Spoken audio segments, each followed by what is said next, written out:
मज़तिद्दुहूर वमा अतैना बिमिस्लिही वलक़द अता फ़अजिज़ना अन नुज़राई। शायर कहते हैं जमाना गुजर गया, आप जैसे कोई आए नहीं, न ला सका, और जब आए फ़अजिज़ना अन नुज़राई तो आप जैसे लाने से आजिज होगी।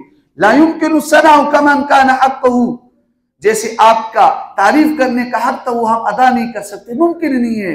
बाद अस खुदा बुजुर्ग तू ही किस्सा मुख्तसर, अल्लाह के बाद नबी अलैहिस्सलाम ही बुजुर्ग हस्ती है, किस्सा ही खत्म हो जाता है। हज़रत आयशा रज़ियल्लाहु ताला फरमाती है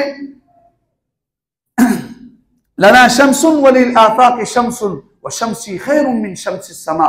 लोगों का भी एक सूरज है, दुनिया का भी एक सूरज है, हमारा भी एक सूरज है। हमारा सूरज दुनिया के सूरज से खूबसूरत है। व शम्सुन नास तत्लु बाद फज्र व शम्सी तत्लु बाद इशा। लोगों का सूरज फजर के बाद तुलू होता है और हमारा सूरज इशा के बाद तुलू होता है। लवाही ज़ुलेखा लौ रअयना जबीनहु लअसरना बिक़त्ल क़ुलूबि अलल यदी। ज़ुलेखा की साथियां, सहेलियां अगर आप अलैहिस्सलाम की पेशानी मुबारक को देखते, यूसुफ अलैहिस्सलाम को देखने से उन्होंने अपने हाथों को काटा, लेकिन आप अलैहिस्सलाम की पेशानी को देखते तो वो अपने दिल को काट लेते। तो आप अलैहिस्सलाम के कमाल और जमाल ये दोनों इस बात के हकदार है, आप जाती तौर पर इसके मुस्तहिक़ है कि आपसे मोहब्बत किया जाए।